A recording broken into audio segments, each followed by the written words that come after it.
Heyo, welcome into the CHGO White Sox podcast, coming to you live from, well, one third of us is coming to you live from my house. The other 2/3 are coming to you live from Studio A of our CHGO offices in the West Loop of Chicago. I'm your host, Sean Anderson. You can follow me at Sean_W_Anderson. You can follow the show at CHGO_White Sox. The two in studio are our CHGO White Sox writers is it the left?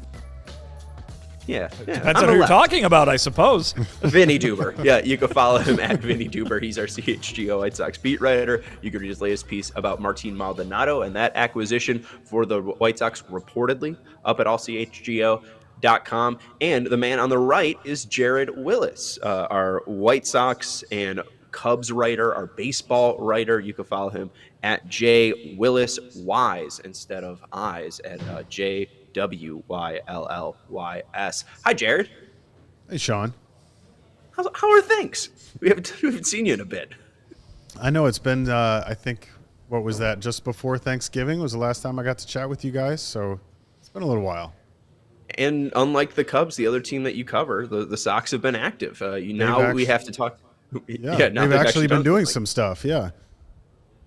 Tim Hill, Martin Maldonado. I know you're very excited to give us your Tim Hill thoughts. But we're going to go somewhat chronologically today. We're going to be looking at 2023 in review. I went through all 14 pages of 2023 on allchgo.com and put a timeline together of all of those articles that Vinnie and Jared wrote about, and we'll attack it from there. But why don't we start with our predictions for what we thought this team would do in 2023. There were so many offseason things that happened leading up to these predictions. Andrew Benintendi was signed and introduced on January 4th. Liam Hendriks underwent cancer treatment on January 8th, and obviously he missed time. Then one of their offseason signings, Mike Clevenger, was announced that he was being investigated by MLB for domestic violence allegations. They re-signed Elvis Andrus. All of this we took after TA also performed well at the World Baseball Classic and gave you these predictions. Herb, Vinny, and I all thought they would go over 500. Jared was technically the winner, predicting 80 and 82. And we all know that the White Sox finished 2023 with 101 losses. So if you can go back to, March 30th and talk to your former self, what would you tell yourself about the Chicago White Sox? If December 28th, Vinny or Jared could talk to March 30th, Jared or Vinny, before you gave in these predictions, what would you tell yourself about the 2023 White Sox? I guess I would say to him, hey, remember when they were hurt so bad last year and the year before that and the year before that? Yeah, that's going to happen again. I mean, listen, it's crazy to think, and obviously what we did see this year was guys take the field. We saw guys, step to the plate, but I'm not sure if we saw anything close to the health that was, I don't know if you can use the word expected, but I guess for the White Sox and their fans hoped for. We talk about Eloy Jimenez avoiding the big, months-long injury absence, but guess what? He was hurt all year long. He couldn't run. It was pretty clear to see. Tim Anderson was hurt all year long. Yohan Moncada was out with the back all year or affected by the back all year long. It was the same old story again. I don't think anybody could have predicted 101 losses, one of the worst seasons in franchise history. But, how much time, Sean, did we spend around this time and certainly closer to the start of the season a year ago saying, well, if they stay healthy, they're still those guys. They could still put it together kind of thing. And yet the same story kept being true. They couldn't be healthy. They couldn't prove that they were those guys. Even if they are, they couldn't be out there with full health to prove it. Yeah, I mean, I think if I could go back to March 30th, I would say a lot of the same kinds of things. Like for as much as you hope that everything kind of goes right. It's also equally capable of going so very wrong, the other way. And I think that's what we saw in 2023 was maybe worst case scenario. And that's what really unfolded this year. I don't know that this season could have gone much worse for the White Sox than it did. And so, when you come into a new season, you're always a little hopeful. And I remember feeling sort of like cautiously optimistic about the White Sox, even with the 80 and 82 prediction. But at that point, I remember thinking like this would be a step in the right direction. You'd see them making a step forward so that maybe 2024 things are looking even better. Being one game worse than they were the year prior would be a step in the right direction in your mind? I think because I think some of the issues that they had in 2022, I felt like they'd be able to move on from.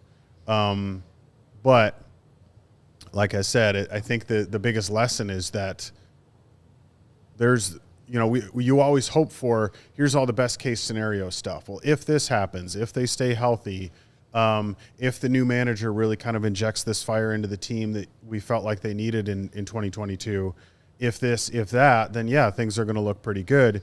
But hold on to your hats because things can very easily go very much the other direction.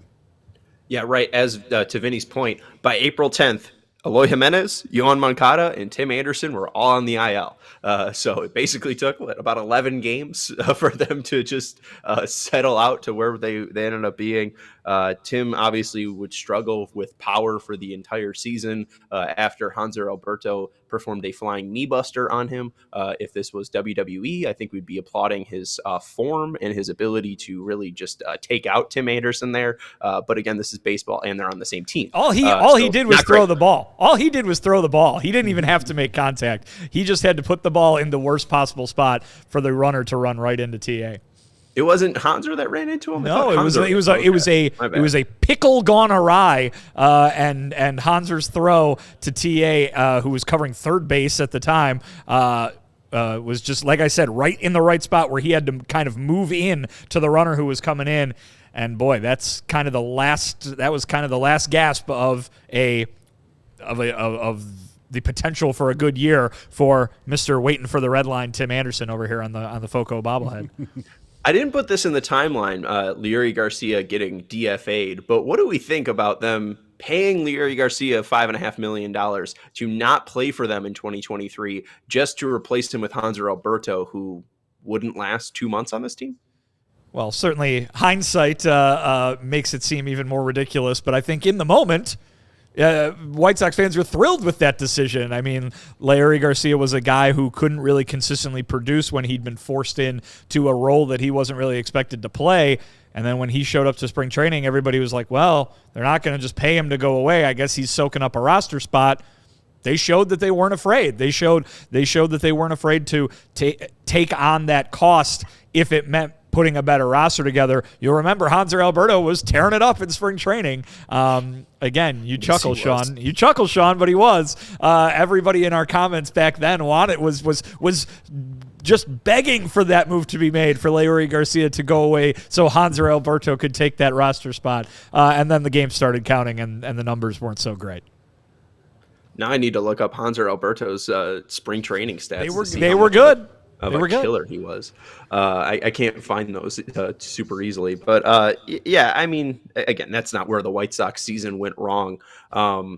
But maybe if there was any sense of it, what was it? Was it the 9-game losing streak and Luis Robert getting benched? Because obviously that storyline turned around as we saw in late April, Luis Robert not hustling or a miscommunication. He was benched on April 29th, then was subbed in on April 30th in the 7th inning, and then returned to action on May 2nd. And obviously he ended up winning the Silver Slugger. So it's kind of crazy to look back on that April 29th moment and see that this guy was, kind of pulling back this team. When you look back in hindsight, he was the only thing that was really successful about this team. What do we make of the turnaround of Luis Robert Jr.? Because we all had high expectations for him, and didn't really have the hottest start to the year, but the end and the way he finished was truly superstar level. I think if you're going to pull a silver lining from this season, that's A Silver Slugger lining, Jared? Hey-o. That's got to be it. I mean, that's got to be it because you almost forget the way that this season started for Luis Robert, given how it ended and the way that he made himself into a guy that I think most of us would say you're building the future of this team around him to some extent, or at least we agree that he's a guy who needs to be a part of, the next, hopefully next good White Sox team that comes around whenever that might be. But yeah, because he turned himself into, I think, somebody who you could legitimately look at and say there's a future MVP in this player. He has that level of talent, and he is the kind of guy, both offensively and defensively, who has cemented himself as, in my mind, this is the center fielder for the White Sox for years to come. Because we saw what he can do with the bat, but I think he drew a lot of praise for his defense in center field as well. And I think deservedly so, because that was something we talked a lot about as the season went on, was how much growth he made as a defender too. Yeah, I mean, Sean, you asked us before the show to try to find the moment where it all kind of fell apart for the White Sox, and I think April is that moment, right? I mean, they went on that long losing streak, and just some moments that it was very much already, wow, everything's going wrong. You talked about the injuries, and that was a huge part. But, even look at what happened on the field. Michael Kopech just getting rocked in the home opener. You got Lance Lynn during that losing streak, that game where he's got a no-hitter going and ends up giving up 8 runs or whatever in one inning. You've got the same also during that losing streak, I think, when they're down in Tampa and the offense is just destroyed by Shane McClanahan. Who destroyed a lot of offenses, but really made to look like they were not really anywhere close to being competitive. And you've got, by the end of September or early October, and heck, even still now as we're still dissecting this, Pedro Grifol talking about what went wrong during the season. Wow, really hard to look up at the end of April, be 7-21, and think that you are going to be able to make a run at things. So even though Andrew Vaughn bailed him out with that walk-off home run in that crazy comeback to end that losing streak, it really already had the makings of a season where nothing was going to go right, and there were just way too many things going wrong. Really, it looked like 2022 did, but we then found out that it could get 20 games worse than that. Well, and if you look back, it's almost like the reverse of the really hot start they had a couple of years ago. But this, I think, was one of the first times. How often can you say on May 1st, this season's done? And that's really where they were. So, yeah, if you're going to point to where things went wrong, it was pretty much within the first few weeks of this season, because not only were they losing, but it was just like this didn't even look like a team capable of getting it together. And so after the first 29 games or 28 games or whatever it was in the month of April, we knew already. You were already talking about what are they going to do, who are they selling at the trade deadline, all of those kinds of things. Those are conversations we were having on the 1st of May. And really, and Sean, you put together this whole list of everything that happened, and you pointed to a lot of the stuff that Rick Hahn said in the months that followed that. And he wasn't wrong, because math was, not entirely against him at that point. But if they played in any other division, it would have been very clear on May 1st that there wasn't even a road to a turnaround. Now, we spent all of May and much of June, at least in our conversations with Rick Hahn and the players on the team and Pedro, talking about, well, when's this turnaround coming? What's going to happen to make this turnaround happen? But I think it only was because the AL Central was as weak as it was, and really as weak as it remains, that we were even talking about that with the people involved. If they played in the NL West and the Dodgers were a million miles ahead of them, they played in the AL East and the Orioles and the Rays were a million miles ahead of them, we would have been having different conversations, maybe not between us, but with the players and with team brass by mid-May, I think. Yeah, and looking back, at least over the past 10 years, I mean, that's easily the worst start to the White Sox season since 2013. 8-12, 8-18, and 2018 seems to be the worst one. So that 8-21 start is just real impressive looking back on it. And I get your point. Like, I think that's what we were saying too. Like, what else can Rick Hahn say when they're 22-34? Memorial Day was a little bit too early because, again, you want to wait until the end or near the trade deadline to when all of these teams are bidding against each other for starting pitching or relief pitching, which the Sox had a ton of. So I'm not like against that. But you even look to the July 4th one. I know that's jumping ahead, but we'll take a break after this. I mean, Rick's quote wasn't super, now looking back at it, wasn't super, I don't know, hope inspiring. Quote, we can see the calendar, we can see the games back, and you want to have a reason to believe that things are going to get better right now between now and August 1st. Like, it wasn't anything like, oh yeah, we're going to turn around. We really think that Pedro Grifol has got this culture going. We really think the guys are healthy and clicking at the time. It's like, yeah, we'll see what happens. It really did feel like a captain that knew the ship was going down and was just trying to calm everybody who else was on there. Maybe that didn't have a lifeboat. Anyways, we'll take a break and then we'll jump back in. There's some Jake Berger to talk about. There's some good moments to talk about. Lucas Giolito's near no-hitter, Michael Kopech's near perfecto.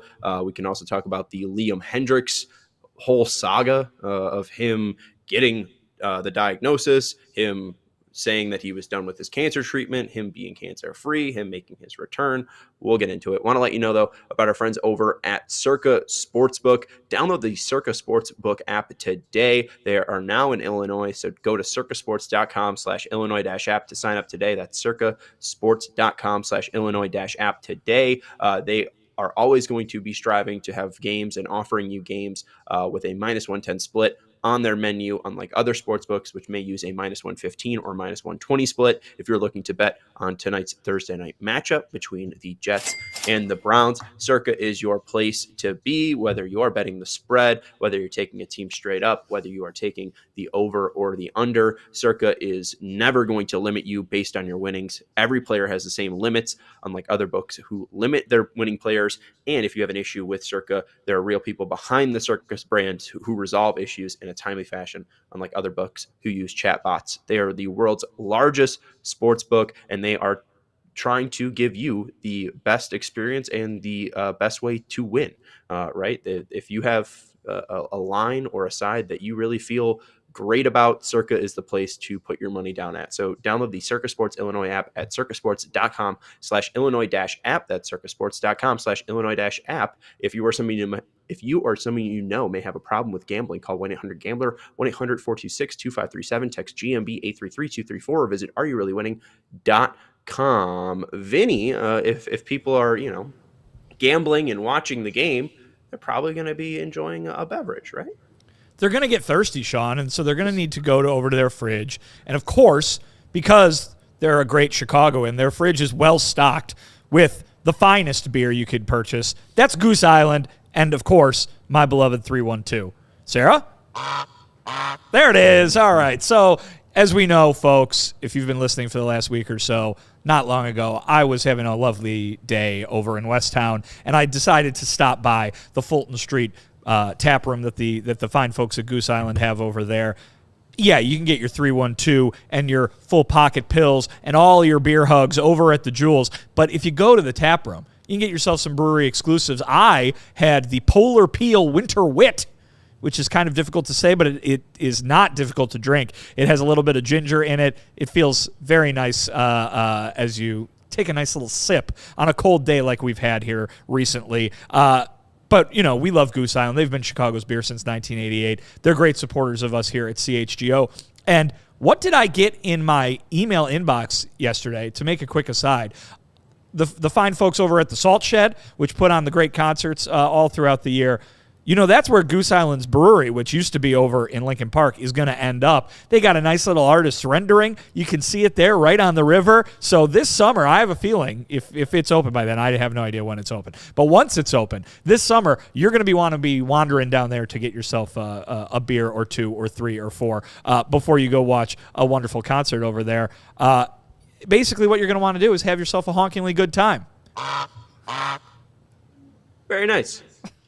I mean, maybe they'll make that their slogan. I mean, we should talk to him. I've been using it pretty liberally, and I kind of like it. It looks good on a T-shirt. We should talk to him because we need to get a certain thing, a certain prop for the set that we've been talking about for. I'm on the hunt. I could trade some free marketing wisdom, and in return, I would get a lovely big fiberglass goose. I'm for it. Once I'm all healthy and cleared, I would love to maybe bug our salespeople and say, "Hey, can we do a little video with Goose Island where we try to find the goose?" Anyways, let's move on, and I want to discuss Alex's comment. He says, "We saw the Sox smack around a weak AL Central in 2020 and 2021. Didn't even win the division in 2020. Smack around is a very interesting term to use, but it didn't translate to playoff wins." Rick Hahn on June 20th said, "Making the playoffs is important, but the goals are loftier than that. And when we judge ultimately what happens as we get closer to August 1st than we are now, how we project our ability to not only win the division, but make an impact in October is going to factor in." So, Sean, I mean, this has always been the thought.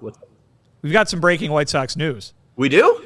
Officially announced just this moment, the White Sox have agreed to a 1-year, $1.8 million contract with left-handed relief pitcher Tim Hill to clear room on the 40-man roster. Right-handed reliever Declan Cronin has been designated for assignment. Oh, not Declan Cronin. So there you go. Oh yeah, that's brand spanking new right now. Official, confirmed by the team. Yes. Wow. Can we there we go. Change the title to Emergency Podcast? White Sox signed Tim Hill. I can do that right now. Yep. You don't need to do that. That was Sean being sarcastic. But I think Kevin Kaduk, who's walking by, going to need to re-record the CHGO podcast because we've got a new top 10 story in Chicago sports for 2023. Number 10, Tim Hill. Tim Hill has been officially announced as the newest member of the Chicago White Sox. Do you want me to talk about Tim Hill now? No. I will be happy to just. I mean, you can throw in your 2 cents. They needed a reliever. They got a reliever. They've gone and they've traded everybody that was on the team from the beginning of last season. They went and traded Aaron Bummer this offseason. They had Gregory Santos and Garrett Crochet, and that's basically it. So Tim Hill is now part of that group. I wouldn't expect him to be the final addition to that group. Right. It's interesting for them to DFA Cronin. He was on the 40-man, but I'm assuming he had options. And you look at them cutting Luis Patino, who Herb also said in our Discord that Luis Patino is a future all-star, even though the team that picked him up was a team that already got rid of him in the San Diego Padres. So I don't even know if they had the ability to fix him once, let alone twice. So let's cool it on the Luis Patino future all-star stuff. But Patino gets cut. Ramirez gets cut. Davy Garcia still makes this roster. So I think that's interesting just maybe to look in between the lines. He had 0 options left, him and Jimmy Lambert, both with 0 options. So they decide to cut Cronin, who I think still had options, didn't have a ton of time in Major League Baseball, to take Davy Garcia and Jimmy Lambert for now, for Tim Hill. Davy Garcia, minimal action with the White Sox last year, but I think he was the only pitcher on the team who had a sub-3 ERA, qualified or non-qualified. Yeah. That can't be right. I mean, two ERA. I think it might be right. It was like 265 or 285, something like that. With his 17K per 9. Very cool. Final Tim Hill thoughts, I guess. I'll save the Tim Hill thoughts for later. All right.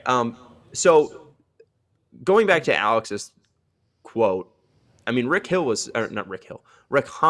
was aware that, even though the White Sox did all right in 2020 and 2021, and obviously couldn't finish the job in 2022, in June 20th, he still knew that, like, if they're adding, it doesn't matter because winning the AL Central doesn't equate to being a powerful team. So I think at least June 20th, it kind of felt like maybe things were going to be changed in the White Sox organization, at least the first time we heard it from Hahn's mouth.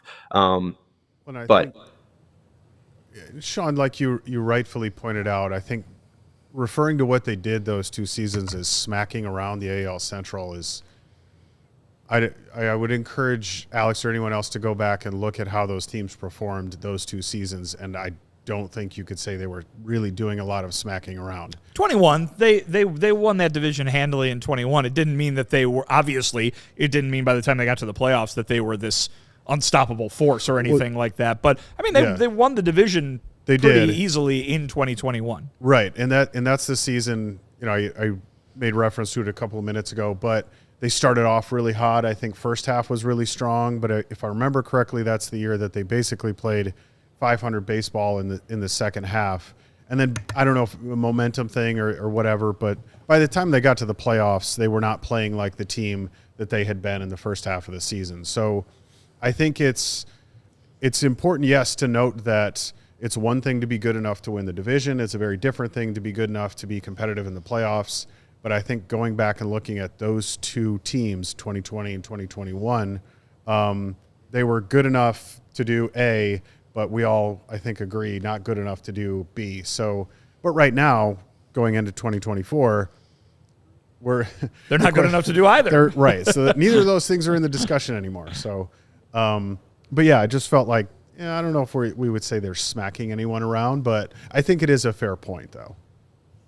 So let's move into some of the good moments, because obviously this is going to be a timeline littered with bad moments. Let's start first. Obviously, this wasn't a great moment, but it ended up turning into a very interesting story, and obviously a good result for Liam Hendriks. On January 8th, Liam Hendriks announced he would be undergoing treatment for non-Hodgkin's lymphoma.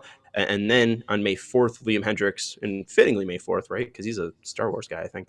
Liam Hendriks announced the completion of treatment for non-Hodgkin's lymphoma. He then returned to baseball action with the Charlotte Knights. And on May 29th, Liam Hendriks returned to MLB action. But obviously it wasn't a great story for the entire year because even though he started kind of maybe hitting that Liam Hendriks stride, he did end up hitting the IL with elbow inflammation. And later on in the year, it was announced that he would need Tommy John surgery. And then in November, when it was time, the White Sox decided to decline Liam Hendriks' option for 2024.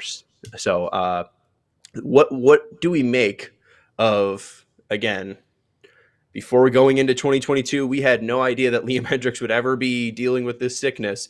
A complete roller coaster ride for Liam Hendriks in 2023, capped off with him winning Comeback Player of the Year in the American League. But what do we think of this whole Liam Hendriks saga? Because it was a wild ride in 2023. Well, certainly you wish that it never would have had to happen in the first place, but I do think that this ended up being a great story. Probably one of the two biggest positive stories for this White Sox team in 2023, the other one being what we talked about a little bit earlier, Luis Robert Jr. And I think it really ends up being one of the probably three biggest stories of the year, positive or negative, for this team. Listen, is a terrible thing to have happen to anybody that happened very early on in the calendar year. And I don't think it's hard for me to say I don't think anybody expected him to be back on a mound before the end of May. But then again, it was Liam Hendriks, and we saw him in mid-February throwing it during spring training, working out. He was there. He was doing stuff while he was going through cancer treatment. We saw and we found out firsthand, not just us who follow the team, but certainly all the fans as they kept folks updated throughout the process, exactly how tough this guy is and how hard of a worker he is. To see him back on a mound by the end of May, I mean, it was remarkable. And I think, certainly him only pitching, 5 games and then requiring the Tommy John, his White Sox career coming to an end, the recency bias of that makes folks think maybe, it didn't necessarily end well. But this is a guy who at the beginning of the year was diagnosed with cancer, and by the middle of the year had beaten it and was back to work at his job as a professional athlete. I think it sounds weird to say, but thank goodness and how great it was that Liam Hendriks was able to need Tommy John surgery, right? Because if he didn't, in the way that things could have played out, he wouldn't have even been back on a mound. So I think that he was able to get back to baseball, even if it meant undergoing a season-ending baseball injury. What What a success story it was that he was able to come back and have just a baseball injury, even though it was a significant one.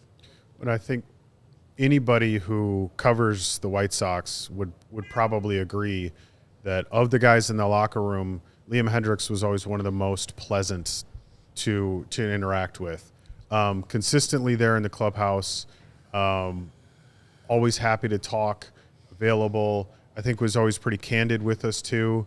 And I noticed times when he was clearly directly or indirectly sticking up for teammates. There were a couple of different times when, I know Tim Anderson was one of them that, Hendriks made a point in one of his interviews to take up for him a little bit. And even after the Tommy John surgery, and we knew that he wasn't going to pitch anymore that season, he was still in there. He was still, with the team and spending time with the team as much as was possible. So, if you want to talk about like clubhouse culture and that kind of value and the sense that the White Sox lacked in that, that's the kind of guy that only does good for you in that sense. So as a baseball player, a tremendous athlete, but I think just as a human being, as a man, that's a genuinely a good person. So very like Vinnie, I think you make a really good point. In a weird sort of way, you're happy that he was able to get back on the mound and have a baseball injury. It stinks that he had the injury that he did, but the fact that he even got to that point was incredible. Right. You'd rather have an athlete suffer an injury than have to deal with something as dark as cancer. And thankfully, again, it seemed, I mean, I know cancer isn't always, once you're done with treatment, doesn't mean you're always done with it for your entire life. And hopefully Liam is and can stay healthy. But from going from January to being like, what is this even going to be like, to May? I mean, 5 months is just such a remarkable time to recover, go through all that treatment, and for an athlete to even put himself in a position to have an injury again is just fantastic, in a weird way. What is the greatest moment of the White Sox season, though, in a season with 101 losses? Is it Hendriks' return? Is it the Jake Burger saga with him just hitting a home run anytime he was at home? Was it one of the great pitching performances, either Giolito's near no-hitter or Kopech's perfect game? What moment sticks out the most as the best in a bad year? I would say, certainly if we're talking about a story, I would say Hendriks. Year-long thing, Roberts' emergence was very good for this team and good for fans, gave them a reason to tune in every night. And in that vein, I'll say if I had to pick a single moment, the best moment of the White Sox season, it's got to be Roberts' game-winning homer to beat the Cubs at Wrigley Field. I think that would probably be the one. Yeah, you had the walk-off homer from Vaughn, which we talked about, to complete that comeback in, I believe, on the last day of April. And then Jake Burger hit a walk-off grand slam at one point that really was kind of the maybe lasting image of his breakout this season, even though it ended down in Miami. But yeah, if I would have to pick one moment, I'm probably going with Roberts' home run to beat the Cubs. Very reminiscent, even though very different circumstances, from a rebuild on the rise to a rebuild that was basically cratering, but very reminiscent, at least in my mind, of the one Eloy Jimenez hit there a few years back. It did feel very similar. And I remember being there when Eloy hit his and going into the visitors' clubhouse, and he was holding his bat that had actually broken, in the act of hitting the home run. And it was, and especially in that one, it felt a little different because it was Eloy and his history with the Cubs and all that. But, yeah, I think the easy best moment is Hendriks getting back to the mound. But I also, when Jake Burger hit that grand slam to beat Detroit, that was, I think, because I know I said earlier that on May 1st it felt like the season was done. But that win, they got within what they were 9 games. 26-35. Yeah, 9 games below 500. I'll admit that was early June, having a little bit of a feeling of like, well, just maybe there's – who knows? Look how many games are left on the schedule. My goodness. There's so much time left, and that's just me being like a, perpetual baseball optimist. But I always want good for the teams that I cover because it's more fun to cover a winning team. But it's that to me, I like the Jake Burger storyline just in general this season. I mean, it was a bummer to see him get traded, but to see him emerge as the player that we got to see this season, and even after he was in Miami, was exciting to watch. So I look back very fondly on that grand slam against Detroit. And Berger too he was such a nice story. I mean, I think, it's unfortunate that it takes something like what happened to Liam Hendriks to make us realize that, like, oh, baseball injuries aren't the worst thing in the world. But at the same time, Jake Berger, first-round pick, and basically forgotten about. I mean, they've got Moncada, they've got Vaughn. Berger's not in the plan because of all the injuries, the double Achilles tear, the things that happened during the recovery for that. He's not really getting a chance because of maybe the defensive shortcomings of his game. But, man, did he work his ass off. And he made the most of the opportunity that he got, and he went up there and he turned this guy was on the opening day roster this year, and he turned just a shot because of injuries into the second best, at least offensive performance, if not overall performance, of anybody on this roster this year, and turned it into a trip to the playoffs with Miami, and a guy who's probably got himself a nice future down there with the Fish. So another, as you talked about Hendriks, another great guy to talk to in the clubhouse, Jake Berger. You wish him nothing but the best. He stopped by our show down in Nashville during the winter meetings, which was cool to see him down there. So again, not just a good story, but a good guy to make you root for during the good story as well. So The glimmers were few and far between for the White Sox this year, but and again, because of the way it ended, just like with Hendriks, folks probably don't remember it as this rousingly positive story, but it was a great few months there for Jake Berger in a White Sox uniform, and he's turned it into a bright future in this game. Well, an incredible amount of work, and obviously we don't know what Jake Berger would have done with the White Sox, but they turned it into possibly a future starting pitcher. So his work potentially could benefit the White Sox because, start of opening day, they weren't going to be getting a player of Jake Eater's caliber for a guy that wasn't making the opening day roster. But his timeline is just hilarious because I think before the season you said he was probably done at third base, right? He was mainly going to be a first baseman, Vinny? I mean, he was working at first base during the spring, yeah. Right. And then he gets called up after the Eloy, Yoan, Tim injuries. He hits 3 homers in his first 7 games. And you write about how the Sox can work him into the lineup. Then 6 days later, you talk about why a move to second base seems unlikely for Jake Berger. And then on May 31st, he reportedly is taking grounders at second base and even pinch hits before the second baseman and finishes the game there. On June 5th, he hits that walk-off grand slam to improve the Sox to 26-35. And Jared, I don't think you're crazy to be bringing up, hey, maybe there was hope there because that was the closest the Sox ever got to taking the lead in the AL Central. June 9th, they walk off Miami 2-1 and improved to 29-36. We're 3.5 games back of the AL Central. But then basically the White Sox get bit by, what the White Sox always got bit by, and it was the bullpen. And in that next Miami game, they give up 5 runs in the 9th inning. They lose that. And then in the next game on Sunday, they lose 6-5, giving up 3 runs in the 9th and 2 runs in the 8th. So, I mean, they had the chance right there to improve to 31-36 and possibly be 2.5 games back, 2 games back. I mean, so it's not crazy for you to say, hey, this team possibly had hope after that Berger grand slam there. Final Berger point, and then we'll get into our ad read, and then we'll talk about the firing of Rick Hahn and Ken Williams. So actually, no, let's take the ad break now, and then we'll talk about the firing of Rick Hahn and Ken Williams and the crazy August that the Chicago White Sox had. Want to let you know, though, about how it's getting easier for businesses to switch to electric vehicles. It's something that we can all get behind for the health of the planet and for the well-being for all of us who share it. That's a great point, Sean. The electric grid is evolving to meet your cleaner energy needs as we all move with confidence toward an electric tomorrow. Great band name, Electric Tomorrow. Whether you have one delivery van or a whole fleet of shipping trucks, ComEd can help guide you to make the changes that make sense. Yes, it can, Vinny. So what should business owners do? Great question, Sean.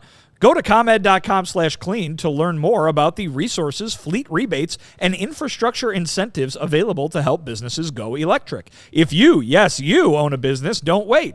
Start making your plan today to switch to electric vehicles. They're good for business, good for the planet, good for all of us. Go to ComEd.com/clean.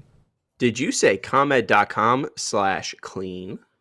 You can hear me all the way on the north side, Sean, because that's exactly what I said. Go now and see how going electric connects us to a better way of doing business and a better future for generations to come. I'm going to take us on a real grim turn right here, but talking about being better for the planet, Mark Paquette, a baseball meteorologist, you can follow him at DFS MLB Weather. He put out the average temperature from normal for December 1st to December 23rd. And Chicago, our lovely, lovely city, is +6 to +8 degrees Fahrenheit hotter than it normally is in December. So, hey, think about going electric. Think about, maybe saving the world if you can. Do your part to save the world. It's a very easy task, just like turning the White Sox from a 100-loss team into an AL Central winner.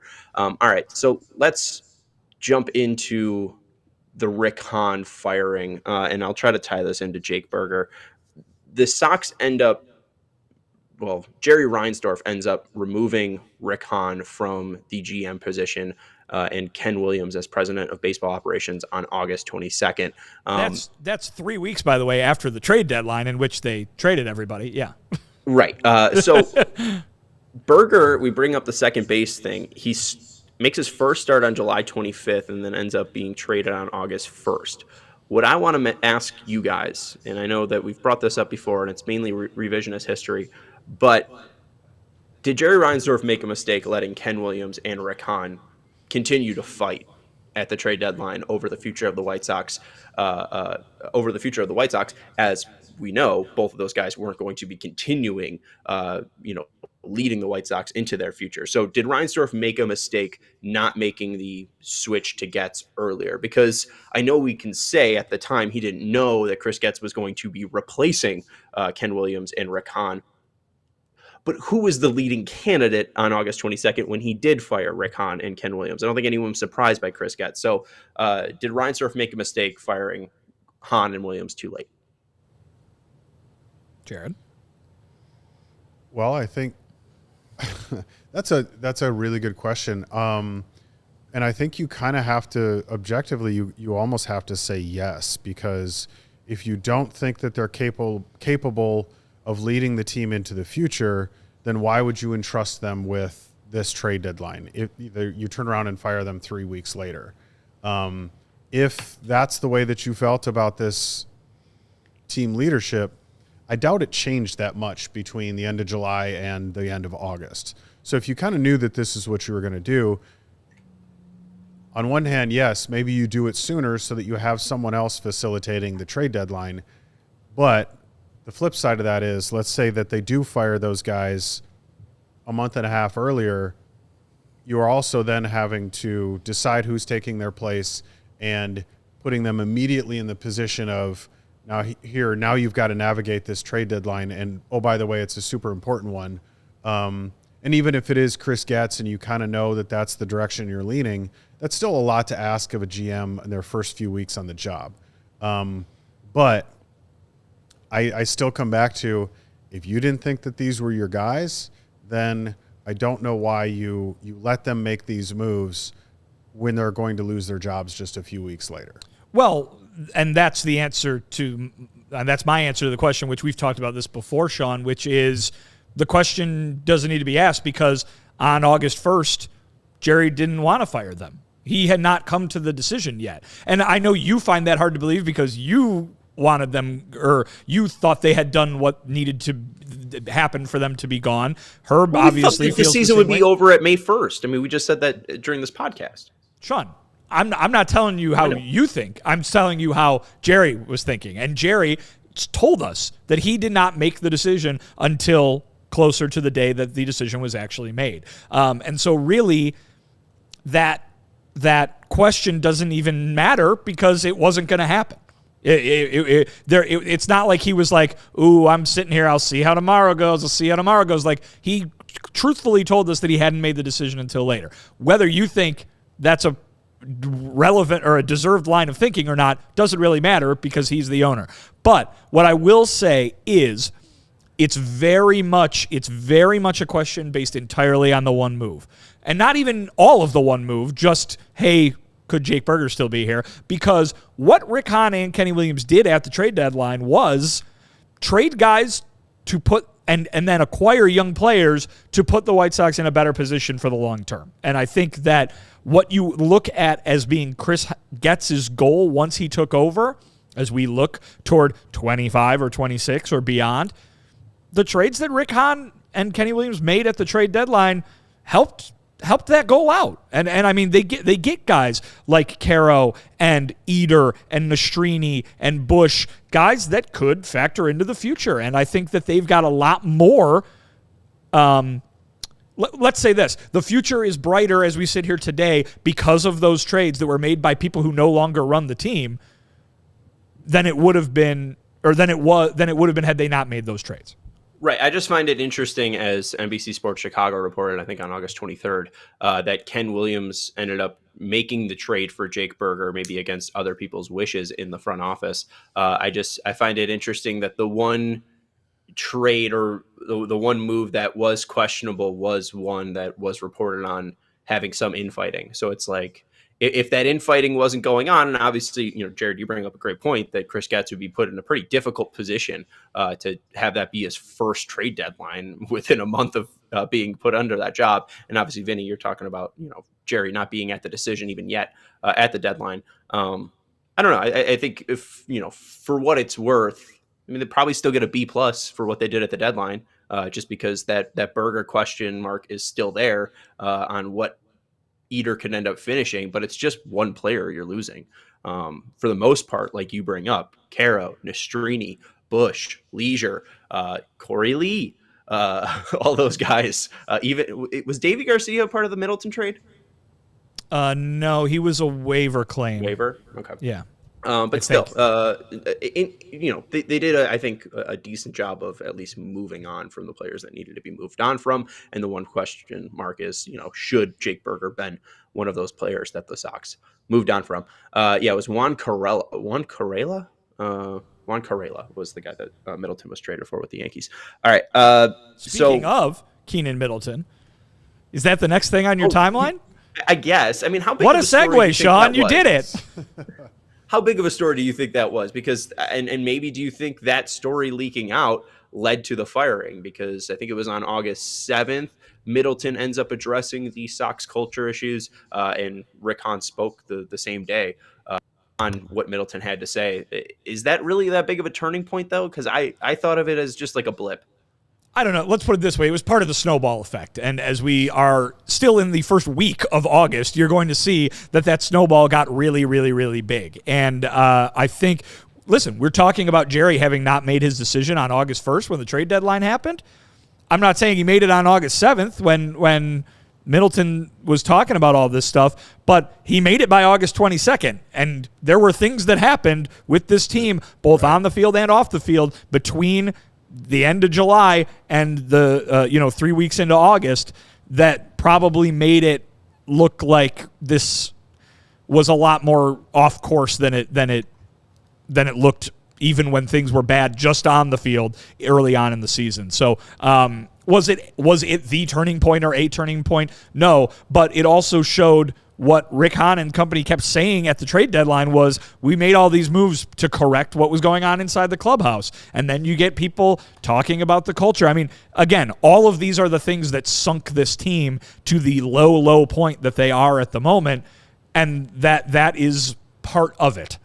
I guess why I refer to it as a blip, Jared, is because the bigger cultural issue to me is Ken Williams making a trade without maybe the consignment of general manager Rick Hahn, right? I think that's probably a bigger story that happens for the cultural issues of the White Sox that Chris Getz is trying to change, rather than some guy reportedly sleeping in the dugout.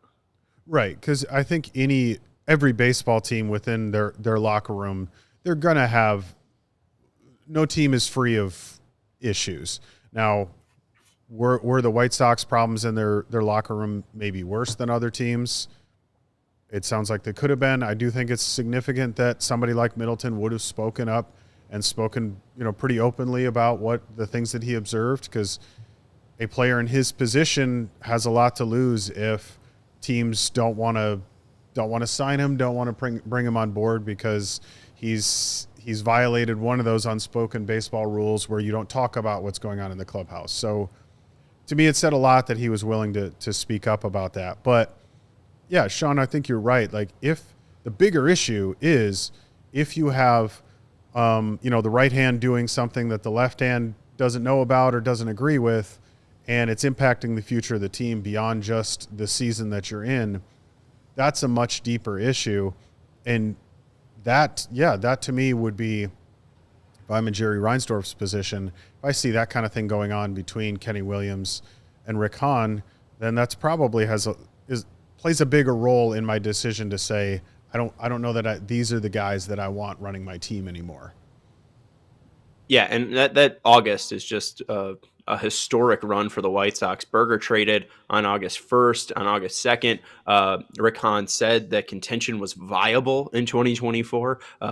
Don't tell him what happens a few days later, 20 days later. August 5th, J-Ram knocks down TA in the Guardians-Sox brawl. August 7th is when Keenan Middleton speaks up on the cultural issues. August 21st, Cranes reports of the Sox moving away from the South Side. On August 22nd, Rick and Ken are fired. On August 25th, a fan is shot inside guaranteed rate field. And August 31st, just to put a nice bow on the month, Chris Getz is choosing to be GM. And Jerry Reinsdorf says that they will not sign Shohei Ohtani. So at least he didn't lie to us. Obviously that's the biggest episode just on the month of August. Truly. I guess, like, obviously August is the most impactful month because so much happened, and the decision to move on from Rick and Kenny was made in that month, and Jerry addressed the decision to move on from him like 9 days later. I don't know how to phrase this. I don't know if it's maybe the most impactful month, but like, is the biggest story is the biggest story them hands getting down fired? Hands down, Sean. Hands down, the biggest story of the year for the White Sox is Rick and Kenny being replaced with Chris Getz. And all you need to know is that one or both of those guys were at the top of the White Sox baseball decision-making tree for nearly a quarter century. The rarity at which there is change in that department is striking, and it happened this year. We can talk about, Kenny Williams was the guy who put the World Series team together. We can talk about Jerry Reinsdorf saying, he thought of him as a son. And those things factor into it, right? Those are the reasons that people stayed around. But the tenure was as long as it was, more than 2 decades. And with all that's happened with this White Sox team, the rebuild that Rick Hahn did and the failure that ended up being, 101 losses this year. Obviously, they were not in charge for every single one of them, but that there was change with the person who was leading the White Sox is undoubtedly the biggest story of the year for this team. And I was talking with Kevin Kaduk before he did his CHGO Sports Show about the top stories in Chicago sports this year. And I think you could argue that it was the second biggest story in Chicago sports all year behind the Blackhawks getting Connor Bedard.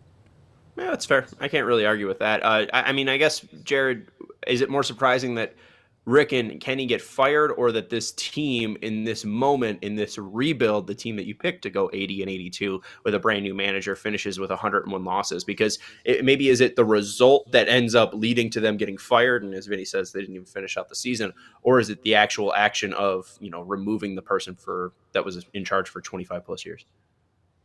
Yeah, I think it's the significance of removing both of those guys.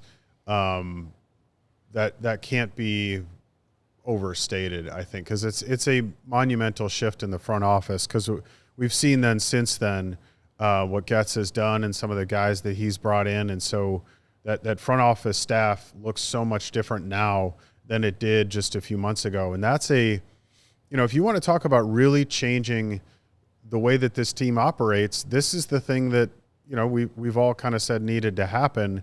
You want to fix things, you do kind of have to go to the top. And if you think the problem is starting from the front office, then you change the front office, and that's what they did.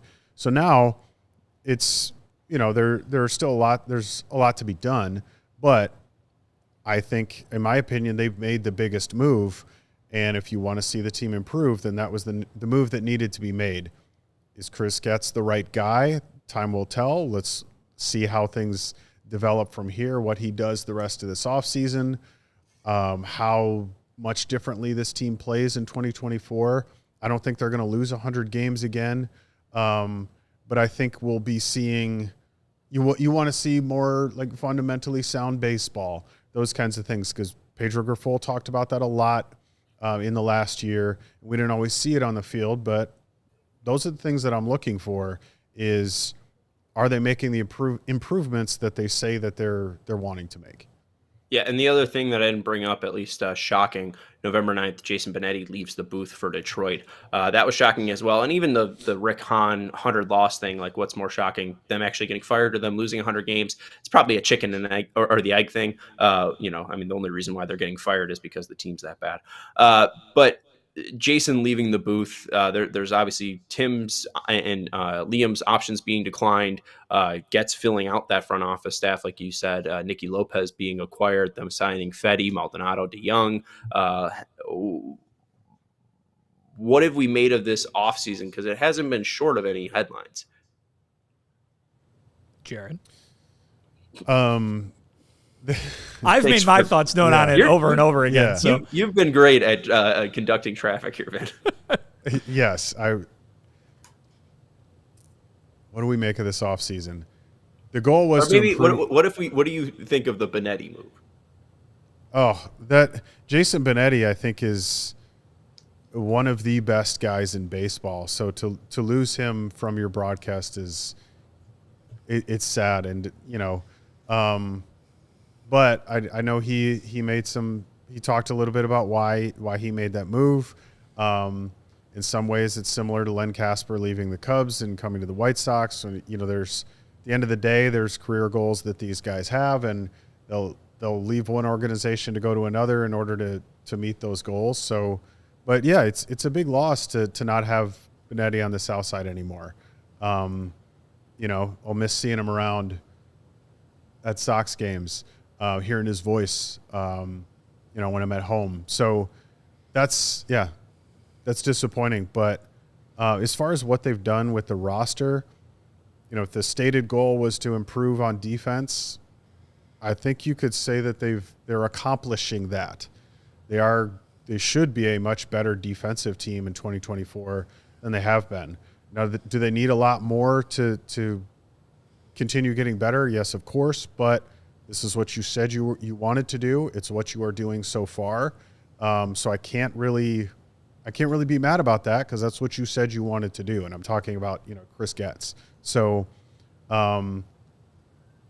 if that's your first step in rebuilding the team, I think you're doing fairly well with that. And in doing it with guys like Maldonado and DeYoung, they're going to be here for a year or two, and then they're, this isn't long-term stuff here, but you want to get better on defense. You want to pave the way for some of these prospects who are hopefully able to come in and take these positions.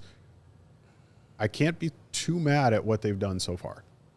Yeah, we'll talk tomorrow about resolutions for 2024 to maybe maybe put the acquisitions in a better spot to succeed in 2024. Vinny and I will have you covered on that. I guess I'll wrap up with my thoughts on Tim Hill, unless you guys have any other moment that sticks out. I included Keenan Middleton's driver taking the Kennedy, Vinny, for you. I wasn't sure if that was a moment that stuck out. Any other thing that maybe we didn't mention, because there were so many things in 2023, not a lot of them good, but just things happened in 2023. It was an eventful year. we did get Gregory Santos to say, "I am Groot." That's true. I don't know if we even have the sound effect anymore, but we'll need to We actually include that don't, before no. the year. Brutal. It's somewhere. It's buried somewhere. I have it on my computer. Jared, any moment that sticks out that we haven't brought up, or do you think we covered most? I mean, we of the didn't really.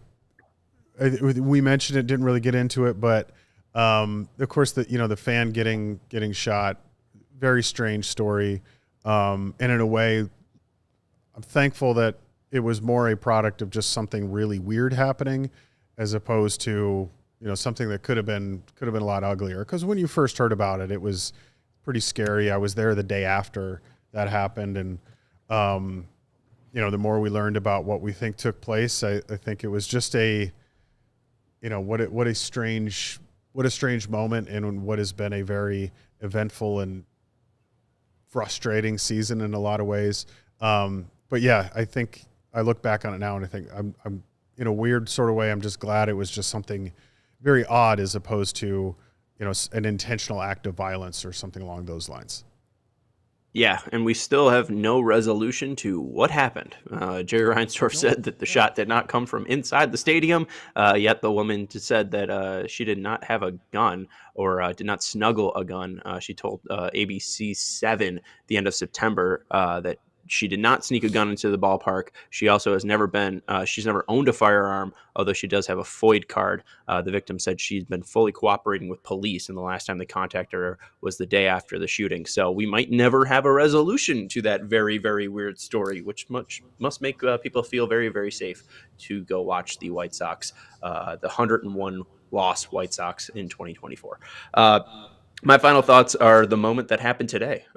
Declan Cronin getting DFA'd and Tim Hill being signed. Just some notes. In 2019, he had a dominant slider. It had 6 run value and a 32.5% whiff rate.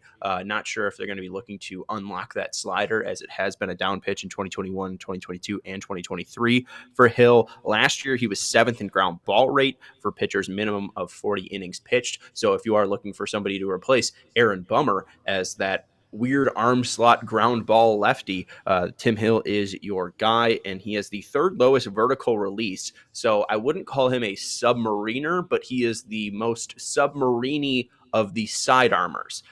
There's Adam Simber and Tyler Rogers, who are the true submarine pitchers in Major League Baseball. Tim Hill is mostly a sidearm guy, but he gets fairly low, 3rd lowest vertical release in all of the majors last year. And the one thing that I found very interesting, he does have a pretty good extension, 6.9 feet, but it doesn't really help that much with his perceived velocity. So it's mainly about the arm angle rather than how much extension he's getting, because he's not really using the velocity to benefit him. But he does have similar arm side movement as Devin Williams, which I found very shocking. So Devin Williams, the right-handed pitcher for the Brewers, his very notable airbender pitch moves a ton into right-handers, and it's very impossible for him to hit. Tim Hill has the same arm side movement, a little bit more by inches than Devin Williams. So 15.9 inches on Hill's arm side movement, 15.7 inches on Williams' arm side movement. There is a lot of difference, though, because William throws 97 on his fastball and he's throwing more over the top, where, Tim Hill is throwing sidearmed and is throwing 89.7. So different players there, but, interesting movement profile there from Tim Hill, and he's going to force a lot of ground balls. So hopefully the White Sox, with their improved defense, can field those ground balls. That's going to do it, though, for the CHGO White Sox podcast. Thank you to Jared Wyllys for filling in for Herb Lawrence today. You can follow him at JWyllys, Y's instead of I's, on X. And you can read his work at allchgo.com. You could read Vinnie Duber's work at allchgo.com as well. You can follow him at Vinnie Duber. And you can follow the show at CHGO_White Sox. Thank you to Sarah for producing the show. Forgot to introduce her earlier. Sorry. Yeah, I didn't get you to say hi earlier. And I'm Sean Anderson. You can follow me at Sean_W_Anderson. And there was no Vanilla Ice, too, on August 25th. So as Melissa says, a tragic day for all involved. We will talk to you tomorrow at 3:30. Goodbye. We all silly like the mayor.